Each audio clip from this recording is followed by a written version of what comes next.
99년 동안 나라 팔아먹은 줄도 몰랐습니다. 그게 800억짜리 선물이었거든요. 항구 하나 받았을 뿐인데 에티오피아는 스스로 갇힌 죄인이 됐습니다. 수익은 빼앗기고 데이터는 털리고 심지어 자기 나라 항구에서 줄 서야 했죠. 그걸 박살낸 나라가 어디였냐고요?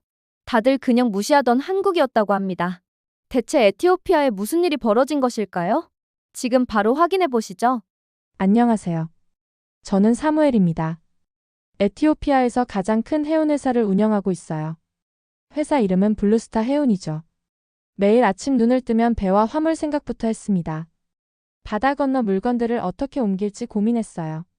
하지만 제 일에는 큰 문제가 하나 있었죠. 에티오피아에는 바다가 없거든요. 우리나라는 내륙국입니다. 사방이 모두 땅으로 둘러싸여 있어요. 바다도 바닷길도 없죠. 문이 없는 큰 방 한가운데 갇힌 기분이었답니다. 어릴 때 아버지께서 옛날 이야기를 들려주셨어요. 그때는 에티오피아도 홍해에 닿아 있었다고 하더군요. 우리만의 항구가 있었고 우리 배들이 세계 어디든 갈 수 있었습니다. 하지만 1993년 제가 12살 때 모든 게 바뀌었어요. 바다와의 연결고리를 잃어버렸죠. 순식간에 땅의 포로가 되어버렸습니다. 이제 유명한 에티오피아 커피를 다른 나라로 보내려면 이웃 나라들에게 도움을 청해야 해요. 그들의 항구를 써야 하고 비싼 수수료도 내야 하죠. 화물차들이 길게 줄을 서서 기다려야 합니다. 때로는 커피가 뜨거운 햇볕 아래서 몇 주씩 기다리기도 해요. 다른 나라에서 온 약들이 너무 늦게 도착해서 아픈 사람들을 도울 수 없을 때도 있었죠. 이런 상황이 매일매일 화가 났습니다. 하지만 더 화가 나는 건 따로 있었어요. 다른 나라들이 우리를 도와주려고 할 때 저는 그들이 정말 도울 수 있을지 믿지 않았거든요. 특히 한국 말이에요. 평생 한국에 대해 완전히 잘못 생각하고 있었습니다. 제 머릿속에서 한국은 그냥 우스꽝스러운 TV 드라마와 팝음악을 만드는 나라였어요. 한국 사람들은 배우들을 예쁘게 만들고 가수들을 우스꽝스럽게 춤추게 하는 것만 신경 쓴다고 생각했죠. 우리 가게에서 한국 전자제품을 봐도 싸구려라서 금방 망가질 거라고 여겼습니다. 어느 날 사무실에 앉아서 여러 나라 명함들을 보고 있었어요. 중국 것도 있고 일본 것도 있고 미국 것도 있었죠. 그리고 한국 명함도 하나 있었습니다. 작고 단순한 명함이었어요. 그걸 집어들고는 고개를 저었답니다. 한국이 에티오피아한테 뭘 해줄 수 있겠어? 혼자 중얼거렸죠. 아이돌 그룹이나 드라마나 만드는 나라인데 심각한 해운 문제를 가진 진짜 나라를 어떻게 도와주겠어? 한국 명함을 맨 아래로 밀어놨습니다. 한국은 우리에게 중요한 걸 줄 수 없다고 확신했어요. 그냥 사람들을 웃기고 울리는 연애 나라일 뿐이라고 생각했죠. 진짜 문제는 해결할 수 없는 나라라고 여겼습니다. 이게 제 가장 큰 실수였어요.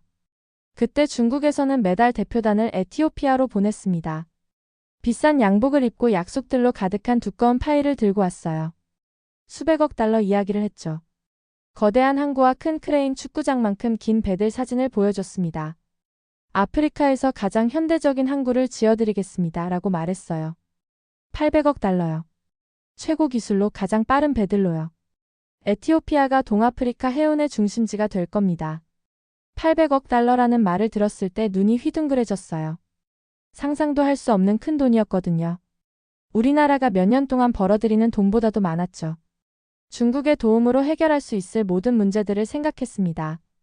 만들어낼 수 있을 모든 일자리들을, 세계로 보낼 수 있을 모든 커피와 물건들을 상상했어요. 중국 대표들은 제 들뜬 얼굴을 보고 미소 지었습니다. 제가 관심 있어 한다는 걸 알았죠. 제가 해운 문제 해결책을 간절히 원한다는 것도 알았어요. 하지만 그들은 한국을 파트너로 언급한 적이 없었습니다. 저도 한국에 대해 묻지 않았어요. 제 생각에 한국은 물어볼 가치도 없는 나라였거든요. 한국은 진짜 경제 강국이 아니라고 여겼죠. 그냥 연애만 만드는 나라라고 생각했습니다. 얼마나 틀렸는지 몰랐어요. 얼마나 끔찍하고 완전히 틀렸는지 말이에요. 시간을 되돌려서 그때의 제 자신과 만날 수 있다면 어깨를 붙잡고 흔들어대고 싶습니다. 편견을 버리고 마음을 열라고 말해주고 싶어요. 때로는 가장 중요한 도움이 가장 예상치 못한 곳에서 온다고 알려주고 싶었죠. 하지만 그때는 미래를 볼 수 없었습니다. 한국에 대한 잘못된 생각들만 보였어요. 그리고 그 잘못된 생각들이 제 인생 최대의 재앙을 불러올 참이었답니다. 2020년에 놀라운 일이 일어났습니다. 중국이 약속을 지키고 항구를 지어준 거예요. 이름은 새벽별 항구였죠. 제가 평생 본 것 중 가장 아름다운 항구였습니다. 이런 모습이었어요. 거대한 흰색 크레인들이 하늘을 향해 뻗어 있더군요. 마치 거대한 금속 공룡 같았습니다. 해안을 따라 수킬로미터나 뻗어 있는 매끄러운 콘크리트 부두가 있었어요. 곳곳에 컴퓨터 화면들이 있었죠. 형형색색 불빛과 숫자들이 깜빡이고 있었답니다. 아파트 건물만큼 큰 배들이 짙푸른 바다에 떠 있었어요. 모든 게 반짝반짝 새 것이고 완벽했습니다. 개항이를 기억해요. 가장 좋은 양복을 입고 가슴을 펴고 항구를 걸어 다녔죠. 중국 관리들이 저와 그들 매니저가 악수하는 사진을 찍었습니다. 기자들은 에티오피아가 이제 세계 수준의 항구를 갖게 되었다고 기사를 썼어요. 아프리카에서 가장 운 좋은 CEO가 된 기분이었답니다. 처음 몇 달 동안은 모든 게 멋져 보였어요. 블루스타 해운 트럭들이 커피콘과 다른 상품들을 가득 싣고 새벽별 항구에 도착했습니다. 항구 직원들이 그 거대한 크레인으로 우리 화물을 옮겨줬죠. 우리 배들이 에티오피아 제품을 싣고 유럽과 아시아를 향해 떠나갔습니다. 하지만 그때 이상한 일이 생기기 시작했어요. 엔지니어 셀람이 어느 날 아침 걱정스러운 얼굴로 제 사무실에 왔습니다. 그녀는 매일 항구에서 일하면서 운영 상황을 지켜보고 있었어요. 셀람은 똑똑하고 신중한 사람이었죠. 다른 사람들이 놓치는 세부 사항들을 잘 알아차리는 타입이었습니다. 제 책상 맞은편에 앉더니 공책을 폈어요. 얼굴이 진지했습니다. 사무엘 사장님, 문제가 있는 것 같아요 라고 조용히 말했죠. 커피 마시는 걸 멈추고 그녀를 봤습니다. 우리의 아름다운 새 항구에 문제가 있다고요? 말이 안 되는 것 같았어요. 셀람이 공책 페이지를 넘겨가며 보여줬습니다. 어떤 배가 먼저 화물을 싣는지, 어떤 화물이 가장 빨리 이동하는지, 어떤 회사가 새벽별 항구에서 가장 좋은 대우를 받는지 기록하고 있었더군요.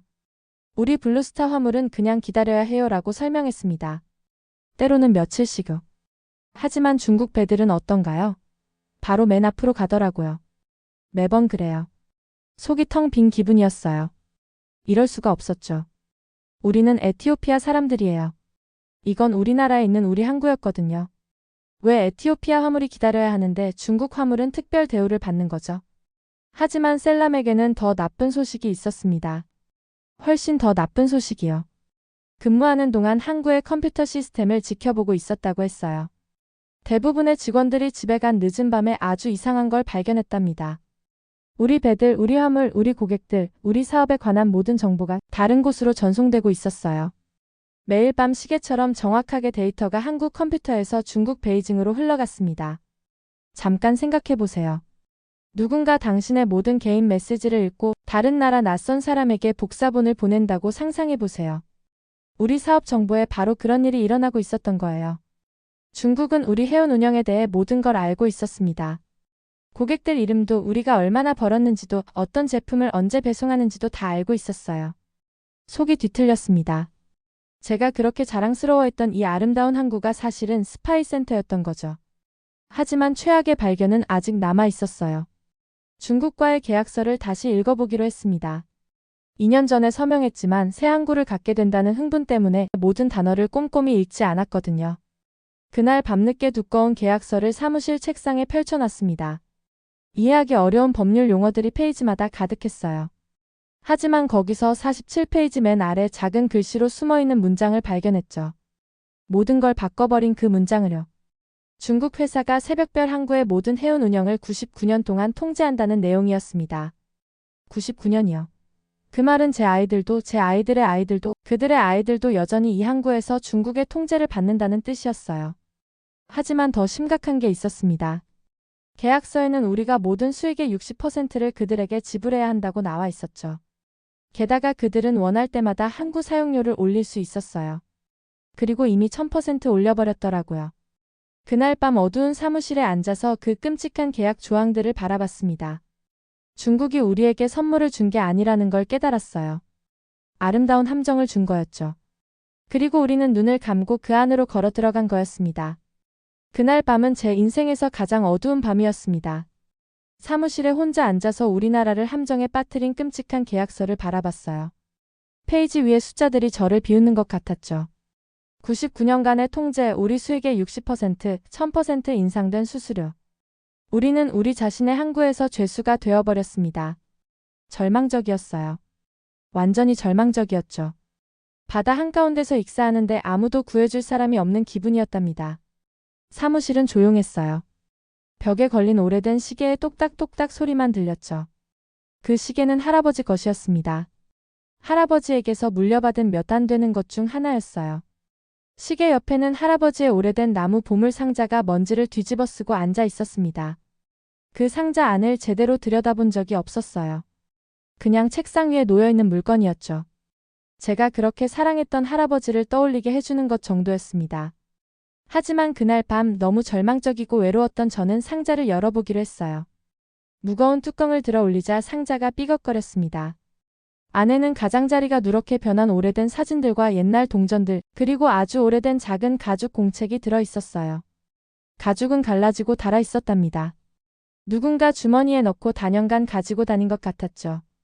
공책을 집어들고 조심스럽게 펼쳤습니다. 페이지들은 얇고 부서지기 쉬웠어요.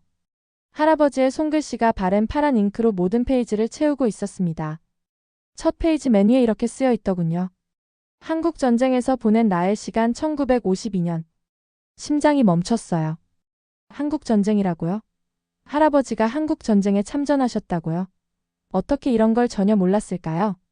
할아버지의 글을 읽기 시작했는데 마치 타임머신에 탄 기분이었습니다.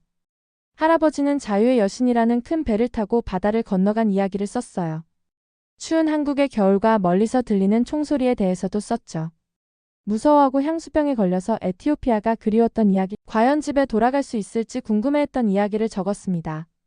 하지만 그때 제가 깜짝 놀라서 소리를 지를 만한 내용을 읽었어요. 할아버지가 부대가 공격받은 날에 대해 쓴 글이었습니다. 적군 병사들이 언덕에서 그들을 향해 총을 쏘고 있었어요. 할아버지는 엄폐물을 찾아 뛰어가던 중 총알이 다리에 맞았답니다. 진흙 속에 쓰러져서 피를 흘리며 움직일 수 없었죠. 죽을 거라고 생각했다고 했어요. 그런데 그때 한국군 병사가 나타났습니다. 그 병사의 이름은 김상우 대위였어요.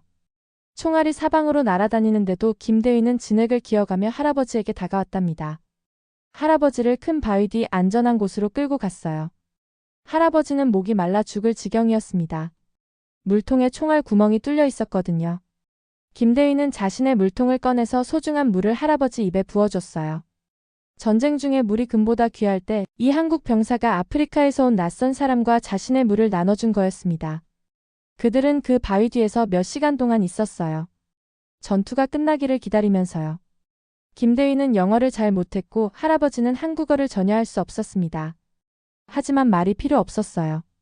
물을 나눠 마셨고 음식을 나눠 먹었죠. 고향에서 멀리 떨어진 곳에서 죽을지도 모른다는 두려움을 함께 나눴습니다. 할아버지가 이렇게 썼더군요. 오늘 나는 우정에는 피부색도 나라도 상관없다는 걸 배웠다. 김대희가 내 목숨을 구해준 건 의무 때문이 아니라 그게 옳은 일이었기 때문이다. 한국 사람들은 우리에게 낯선 사람들이 아니다. 자유를 위해 싸우는 우리 형제들이다. 공책을 덮고 의자에 앉아 있었어요. 충격이었습니다. 평생 한국을 그냥 연애 국가로만 생각했었거든요. 우스꽝스러운 TV 드라마와 팝음악을 만드는 곳이라고 여겼죠. 하지만 한국은 할아버지가 자유를 위해 싸우다가 거의 죽을 뻔했던 나라였어요. 용감한 병사가 할아버지의 목숨을 구해준 나라였습니다. 김상우 대위가 없었다면 저는 태어나지도 못했을 거예요. 할아버지가 그 한국 진흙 속에서 돌아가셨다면 우리 가문은 거기서 끝났을 테니까요. 할아버지의 말이 떠올랐습니다. 자유를 위해 싸우는 우리 형제들이다. 그 순간 갑자기 제가 무엇을 해야 하는지 알았어요. 중국 항구를 파괴해야 했습니다. 그리고 한국의 도움을 요청해야 했죠. 할아버지 일기를 읽고 나서 3일 동안 잠을 잘 수 없었어요. 눈을 감을 때마다 김상우 대위가 진흙을 기어가며 할아버지를 구하는 모습이 보였습니다. 눈을 뜰 때마다 우리의 자유를 훔쳐가는 끔찍한 중국 계약서가 떠올랐죠. 무엇을 해야 하는지 알았지만 그건 누구든 생각해낼 수 있는 가장 미친 아이디어였어요. 800억 달러짜리 항구를 폭파시키려고 했거든요. 화가 나서가 아니었습니다. 누군가를 해치고 싶어서도 아니었어요. 하지만 때로는 좋은 것을 세우기 위해 나쁜 것을 파괴해야 하는 법이죠. 첫 번째로 말한 사람은 엔지니어 셀람이었습니다. 월요일 아침 일찍 제 사무실로 불렀어요. 책상 맞은편에 앉아서 커피를 마시며 불공정한 항구 운영을 지켜본 또 다른 긴 밤 때문에 피곤해 보였답니다. 깊게 숨을 들이쉬고 그녀의 눈을 똑바로 봤어요. 셀람 새벽별 항구를 폭파시킬 거야. 커피를 마시다가 거의 목에 걸릴 뻔했습니다. 1분 동안 저를 바라보더군요. 마치 제가 정신을 잃은 것처럼요. 아마 정말 정신을 잃었을지도 모르죠. 하지만 때로는 미친 것만이 말이 되는 법입니다. 두 번째로 말한 사람은 우리 노동조합 지도자 아베베였어요. 아베베는 화물을 나르느라 수년간 단련된 강한 손을 가진 덩치 큰 남자였습니다. 항구의 모든 에티오피아 노동자들을 대표하는 사람이었죠. 제 계획을 말했을 때 눈이 커졌어요. 사무엘 사장님, 그건 역사상 가장 비싼 불꽃놀이가 될 거예요 라고 천천히 말했습니다. 하지만 그러고 나서 얼굴이 진지해졌어요. 중국 관리들이 에티오피아 노동자들을 어떻게 대하는지 봤거든요. 에티오피아 상품들이 뜨거운 햇볕 아래 놓여있는 동안 중국 화물이 특별 대우받는 걸 지켜봤답니다. 때로는 맞서 싸워야 한다는 걸 이해했어요. 맞서 싸우는 게 불가능해 보일 때라도 말이죠. 노예가 되느니 차라리 파괴하는 게 낫죠라고 마침내 말했습니다. 2주 동안 모든 걸 신중하게 계획했어요. 항구 구조를 연구했습니다. 사람들은 다치게 하지 않으면서 항구만 파괴할 수 있도록 폭발물을 어디에 설치할지 알아냈죠. 노동자들이 아무도 없을 새벽 3시를 선택했습니다. 가장 중요한 건 전 세계에 우리가 왜 이런 끔찍한 일을 하는지 보여줄 카메라와 문서들을 준비한 거였어요. 모든 사람이 불공정한 계약을 보기를 원했습니다. 우리가 파괴자가 아니라 자유를 위해 싸우는 사람들이라는 걸 모두가 이해하기를 바랐어요. 폭발 전날 밤에는 저녁을 먹을 수 없었습니다. 집안을 돌아다니며 할아버지 생각을 했어요. 김상호 대위가 제가 하려는 일에 대해 어떻게 생각할지 궁금했죠. 때로는 자유가 모든 것을 대가로 한다는 걸 이해해 주실까요? 새벽 2시 30분에 새벽별 항구가 내려다 보이는 언덕으로 차를 몰았습니다. 셀람과 아베베가 이미 와 있었어요. 모든 걸 기록할 카메라 기사 3명도 함께 있었죠. 달빛 아래서 항구가 아름다워 보였어요. 강철과 콘크리트로 만든 잠든 거인 같았답니다. 떨리는 손에 작은 리모컨을 들고 있었어요. 버튼 하나였습니다. 선택 하나. 중국의 800억 달러 투자가 몇 초 만에 사라질 거였어요. 정확히 3시에 버튼을 눌렀습니다. 폭발은 천둥보다 시끄러웠어요. 번개보다 밝았죠. 항구에서 거대한 불꽃이 치솟으며 하늘 전체가 주황색과 빨간색으로 변했습니다. 땅이 너무 심하게 흔들려서 도시 전체에서 자동차 경보음이 울리기 시작했어요. 8km 떨어진 집들의 창문도 덜덜 떨렸답니다. 그 아름다운 흰색 크레인들이 숲에서 거대한 나무가 쓰러지듯 무너지는 걸 봤어요. 콘크리트 부두가 갈라져서 바다로 무너져 내리는 모습도 봤습니다. 800억 달러가 연기와 불로 변하는 걸 지켜봤어요. 하지만 다른 것도 봤습니다. 에티오피아를 묻고 있던 사슬들이 그 불꽃 속에서 부서지는 모습을요. 1시간 만에 전 세계 뉴스 기자들이 텔레비전으로 폭발을 보도했습니다. 인터넷이 동영상과 사진들로 터져나갔어요. 모든 사람이 알고 싶어 했죠. 왜 에티오피아가 자기네 항구를 폭파시켰을까요? 그때 모든 비밀 문서들을 공개했습니다. 99년 통제 조항이 있는 불공정한 계약서를요. 중국 화물이 특별 대우받는 증거들도 공개했어요. 우리 사업 정보가 도둑 맞아서 베이징으로 전송되고 있다는 증명도 내놨죠. 세상이 모든 걸 봤습니다. 그리고 세상이 이해했어요. 우리는 미친 게 아니었습니다. 파괴자도 아니었어요. 가진 모든 것을 잃더라도 노예보다는 자유를 선택한 사람들이었답니다. 폭발 다음 날 아침 해가 뜨기 전부터 전화가 울리기 시작했어요. 전 세계 기자들이 저와 인터뷰하고 싶어 했습니다. 정부 관리들이 질문하려고 전화를 걸어왔죠. 어떤 사람들은 화가 나 있었고 어떤 사람들은 혼란스러워 했어요. 하지만 한 통의 전화가 모든 걸 바꿔놓았습니다. 정확히 9시에 컴퓨터 화면에 한국에서 온 화상통화가 떴어요. 거의 받지 않을 뻔했답니다. 수년 동안 한국이 우리를 도울 수 없다고 생각했던 터라 한국 관리를 마주할 준비가 되었는지 확신이 서지 않았거든요. 하지만 어쨌든 통화 버튼을 눌렀습니다. 화면에 감청색 제복을 입은 중년의 한국 남성이 나타났어요. 친절한 눈과 진지한 표정을 하고 있었습니다. 그 뒤로 거대한 항구 같은 곳에 배들과 크레인들이 보였어요. 사무엘 씨, 저는 김재현 대위입니다. 노예보다 자유를 선택하신 것을 축하드리기 위해 전화를 드렸어요 라고 명확한 영어로 말했습니다. 심장이 거의 멈출 뻔했어요. 김씨라니. 그 성씨 말이에요. 혹시 가능한 일일까요? 김 대위님, 여쭤봐도 될까요? 김상우라는 한국전쟁 군인에 대해서 아시는 게 있나요? 그 남자의 얼굴에 환한 미소가 번졌습니다. 김상우는 저의 할아버지예요.